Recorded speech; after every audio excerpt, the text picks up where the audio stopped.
Alors, du coup, comment ça se passe? Vous passez le diapo à ma place, c'est ça, hein? Oui. Ok, ça marche. Alors, attendez, bougez pas. J'ai juste besoin de faire un truc. Ok, alors bonjour à tous. Du coup, moi je suis Johanna Manteau, je suis chargée de mission climat à la FNAB. Donc juste pour faire un petit rappel, la FNAB c'est le réseau des agriculteurs biologiques en France. Il y a deux rôles à ce réseau-là. Le premier c'est de développer et favoriser le développement de l'agriculture biologique et aussi de soutenir les actions syndicales pour défendre les paysans et paysannes biologiques. Voilà, merci pour l'invitation et les présentations précédentes qui est très intéressantes. Donc moi, je vais vous présenter les travaux de la FNAB. D'abord en vous donnant un peu de contexte, en vous rappelant les besoins du réseau sur la question climat et les étapes par lesquelles on est passé pour voir comment un diagnostic climatique des fermes bio pouvait être spécifique et donc comment on pouvait adapter ça aux spécificités de la bio.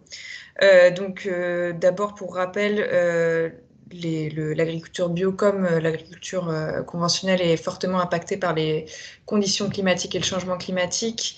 Il y a cette phrase que je trouve assez marquante de Jean-François Soussana, qui fait partie des rapporteurs du GIEC, qui dit qu'on est en train de sortir des conditions climatiques qui ont permis l'apparition de l'agriculture. Donc il y a beaucoup de changements qui vont apparaître dans les années à venir et qui commencent déjà à arriver. Et donc l'agriculture bio est responsable pour partie de l'impact, enfin elle a un impact sur le changement climatique, mais elle doit aussi s'y adapter. Et c'est pourquoi le réseau bio, depuis quelques années quand même, s'intéresse fortement à la question du changement climatique. Ça a été un peu institutionnalisé avec une création d'une commission FNAB environnement avec des référents climat et environnement dédiés à cette question-là, pour prendre en charge et s'approprier les questions. Et puis après, il y a eu des projets et des colloques qui ont été faits sur la question de l'agriculture bio et face au changement climatique finalement. Ainsi qu'une consultation adhérente qui permettait de faire un état des lieux un peu des pratiques que les agriculteurs bio mettaient en place pour essayer de comprendre quels étaient les besoins. Et donc, diapo suivante, s'il vous plaît. Et donc, le réseau FNAB, en fait, a constaté que pour essayer de comprendre bien comment fonctionnaient les fermes bio et comment est-ce qu'elles pouvaient, du coup, raisonner leur impact sur le changement climatique, ils avaient un besoin de diagnostiquer les fermes et donc d'avoir des références. Et ce qui s'est passé, c'est que dans le réseau FNAB, aujourd'hui, il y a beaucoup de diagnostics qui sont utilisés partout en France, mais qui sont très différents les uns des autres et qui ne sont pas forcément non plus adaptés aux pratiques bio. Et donc, le réseau avait aussi un besoin de monter en compétence sur ces questions-là. Et c'est pourquoi le projet Climat et eau, sur lequel moi j'ai été recrutée, qui a pour objectif global d'outiller et d'informer les agriculteurs bio sur l'aspect atténuation, mais aussi sur l'aspect adaptation du changement climatique. Du coup, l'un des sous-objectifs, c'était de créer un outil de diagnostic climat qui était donc adapté aux pratiques bio, multiproduction, donc qui permettent à tous d'être utilisés, actualisable en fonction des références scientifiques et en particulier mis à jour par rapport à la base Gestime Plus, qui est un peu le cahier des charges qui permet ensuite d'accéder à des labels bas carbone et à d'autres types d'aides au niveau national. Donc voilà, un outil diagnostic climat qui est adapté à tout ça et surtout repartir de l'existant, parce que le réseau de la FNAB, on n'est pas un institut technique et on n'avait pas les moyens d'aller refaire des choses qui existaient déjà par ailleurs et qui étaient améliorables. Donc ça, c'était les besoins. Diapo suivante. Donc comment on s'y est pris? Donc on a créé le projet, il a été lancé en mai 2021. La première étape, c'était d'étudier les outils diagnostiques qui étaient utilisés dans le réseau, de comprendre qu'est-ce qui allait, qu'est-ce qui allait pas. Ce qui a été constaté, c'est que, en gros, les agriculteurs bio utilisent majoritairement des outils d'autodiagnostic qui sont simples. Donc j'en ai cité quelques-uns. Mais qui leur permettent d'être sensibilisés par rapport à l'atténuation du changement climatique, mais pas de mettre en place des leviers très, très forts et un accompagnement très, très poussé. Et par contre, certains qui voulaient aller plus loin utilisent des diagnostics, et il y en a deux qui ressortent beaucoup, c'est Cap2ER, développé par Lidl, et Dialect, qui est développé par Solagro. Et Cap2ER, c'est un outil qui est développé en élevage spécifiquement, et Dialect, c'est un outil qui est multiproduction, mais qui est un outil environnement, et donc qui comprend aussi des indicateurs de biodiversité, en plus des indicateurs climat. Et dans cette étude, on a aussi montré que la répartition des productions diagnostiquées ne reflétait pas non plus la répartition des productions bio en France. En gros, il y a des régions et des groupements en bio qui sont plus avancés sur la question climat et qui font plus de diagnostics que d'autres. Donc à partir de là, on a choisi un outil à améliorer. Il s'est avéré qu'on a choisi l'outil ACT, qui était développé par Solagro lors d'un projet LIFE, qui est un outil Excel climat et qui se base un peu sur les mêmes jeux de données que Dialect, mais qui reste sur le bloc climat, et qui n'avait pas une entrée Internet comme Dialect peut l'avoir. Et une fois qu'on a choisi cet outil, on a, avec un certain nombre de structures bio qui sont citées juste après, on a déterminé aussi les éléments manquants au diagnostic et qui du coup étaient les éléments qui manquaient par rapport au fait que les pratiques bio étaient mal prises en compte. Donc il y en a quelques-unes qui sont citées. Et on a aussi fait un état des lieux des éléments qu'il fallait garder dans les diagnostics qui étaient connus par le réseau pour pouvoir avoir aussi des choses qui restent. Et à la suite de ça, cet été, donc l'outil a été co-créé avec Solagro et les groupements bio, comme j'ai pu le dire. Et il y a eu 12 fermes bio françaises qui ont été testées, qui ont testé donc cet outil de diagnostic. Donc l'objectif, c'était de représenter la production bio, donc c'était compliqué. On a eu des bovins laits en transformation aussi, avec de la transfo, de l'arbo. On a essayé aussi d'avoir des fermes qui sont très, très diversifiées, qui pouvaient tester l'outil pour voir s'il répondait à des questions qu'elles pouvaient se poser. En maraîchage aussi, ça a pas mal été testé. Aussi en viticulture avec vinification, au vin, grande culture, et en plantes à parfum et transformation. Donc les tests, ils sont en train d'être synthétisés et analysés. Et donc l'objectif, c'est que à la fin de l'année, l'outil puisse sortir et que à la suite de ça, une formation soit réalisée pour que l'ensemble des techniciens du réseau et pourquoi pas des gens de l'extérieur puissent utiliser cet outil afin de créer du coup une base de données nationale de référence sur climat et bio. Diapo suivante. Et j'ai bientôt fini. Juste pour vous remettre un point sur les éléments qui ont été discutés pour créer l'outil, il y a des éléments sur la gestion des matières organiques et le listing aussi des matières organiques qui ne correspondaient pas forcément à ce qu'il y avait dans les fermes bio aujourd'hui. Sur le volet énergie, il y a du matériel qui est utilisé en bio qui n'est pas forcément utilisé partout, qui n'était pas recensé. Donc on a fait un peu ce travail-là. Aussi sur les listings de cultures qui manquaient et sur les successions de cultures, c'était des questionnements qui étaient assez débattus. Sur les rotations, la couverture des sols, il y a encore des difficultés qui se posent aujourd'hui pour réussir à tout rentrer dans le diagnostic et que ça fonctionne bien. Et au-delà de ça, il y avait aussi des questions sur stockage carbone. On a essayé de s'appuyer sur les résultats de l'INRA sur le 4 pour 1000. Mais il y a aussi des questions qui se posent sur les prairies, qu'est-ce qu'une prairie avec une gestion, avec une fertilisation bref, les types de prairies, c'était compliqué à définir dans le cadre du diagnostic. Et il y avait un enjeu aussi de lisibilité des résultats pour l'agriculteur et de simplification de la collecte des données. Notamment pour des ateliers qui sont très diversifiés et qui sont complexes, et faire en sorte que les données elles puissent passer d'un module à l'autre sans qu'on ait à les retaper à chaque fois. C'était un grand enjeu pour les techniciens qui travaillent avec les fermiers bio. Diapo suivante. Et donc, pour vous donner un aperçu, donc c'est une capture d'écran, mais en gros, voilà les 25 blocs à remplir quand on fait le diagnostic ACT FNAB. Donc, c'est un outil Excel qui est donc assez facile à remplir, et de ce que j'ai entendu comme résultat sur les tests, c'est plutôt apprécié par les techniciens. C'est assez lisible et plutôt transparent. Et donc les blocs de questions sont basés sur les ateliers de production et aussi sur les enjeux climat-énergie. Donc il y a beaucoup de choses à remplir sur les enjeux énergie, renouvelables, non renouvelables, etc.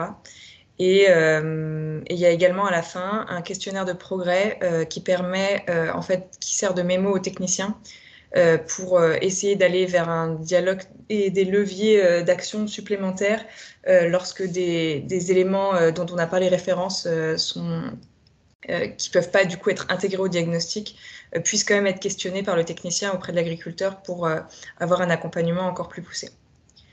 Voilà, moi j'en ai fini et du coup je propose à Stéphane de prendre la parole. Bonjour à tous, moi je m'appelle Stéphane de Puytorac et je suis paysan sur la commune de Picherande, dans le massif du Sancy, pas très loin d'ici, dans la montagne. Je suis en bovin à l'étang, je fais de la viande, des veaux de boucherie, des vaches pour les vaches, je prends aussi également des vaches en estive, c'est-à-dire que je garde des animaux des autres du mois de mai au mois d'octobre, des bêtes qui viennent en montagne, c'est de la transhumance. Je suis là parce que j'ai fait un Cap 2R. En fait, j'avais entendu parler du bilan carbone, comme tout le monde, et je me demandais ce que c'était. Et du coup, je fais partie du réseau Bio 63. Et donc, ça a été... en fait, il y a eu une étude de fait avec Mathilde Campedelli, sous couvert du lycée agricole de Rochefort, qui est ingénieur et qui a mené une étude sur 8 fermes, qui a eu une enveloppe pour développer cette étude. Donc élevage autour du massif, laitier et allaitant. Et à l'occasion d'une assemblée générale de Bio 63, elle nous a proposé, à nous les éleveurs, de participer. Et moi, j'ai voulu, par curiosité, réaliser le bilan, donc mon bilan carbone par l'intermédiaire de l'outil Cap2ER.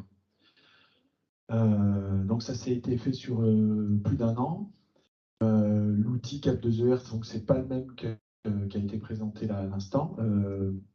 C'est un outil, donc il y a plusieurs niveaux. Moi, c'est le Cap2ER niveau 2 qu'on a fait, avec donc le calcul des émissions de CO2, les intrants par rapport à tout ce qui est émis sur la ferme et tout ce qui est stocké sur la ferme. On a fait également, ça l'a rajouté au Cap2ER, ce n'était pas prévu au départ, mais un diagnostic prairial, parce que justement, un petit peu à l'écho de ce qu'a dit Johanna, toutes les prairies ne se valent pas forcément. On a fait des analyses de sol et on a fait aussi des cochrologies sur les animaux. Donc c'était assez large et c'était intéressant. Ce que je peux dire, alors je ne vais pas vous donner mon bilan, parce que sinon il y a pour des heures, et puis j'ai l'impression en fin d'après-midi, c'est bon.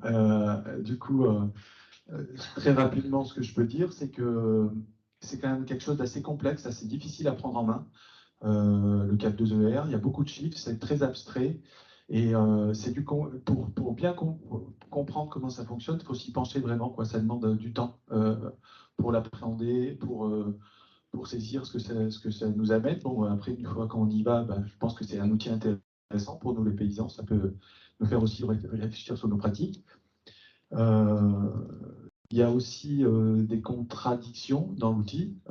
Par exemple, moi, ce que je peux dire, c'est que moi, je suis dans un système extensif, voilà, qu'on qualifie aujourd'hui d'extensif.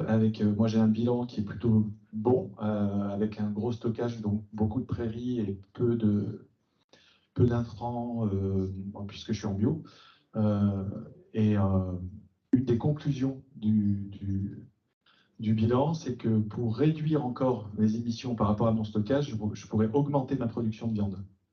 Ce qui est dans un discours ambiant, pas forcément entendable, quoi. Mais bon, c'était une des conclusions. Ce que je pourrais faire aussi, c'est planter des haies.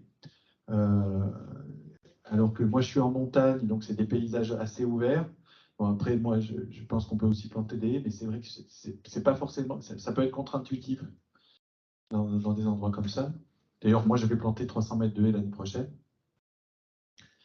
Et puis mettre des panneaux solaires et des éoliennes pour produire de l'énergie.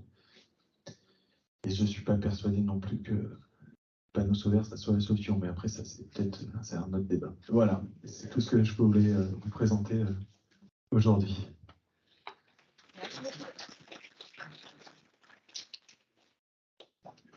On a pris un peu de retard du coup pour conclure et puis on pourra prolonger un peu pour ceux qui veulent. Toutes ces interventions, vous les retrouverez du coup sur les deux sites, celui du pôle biomasse centrale et sur celui de l'ITAB.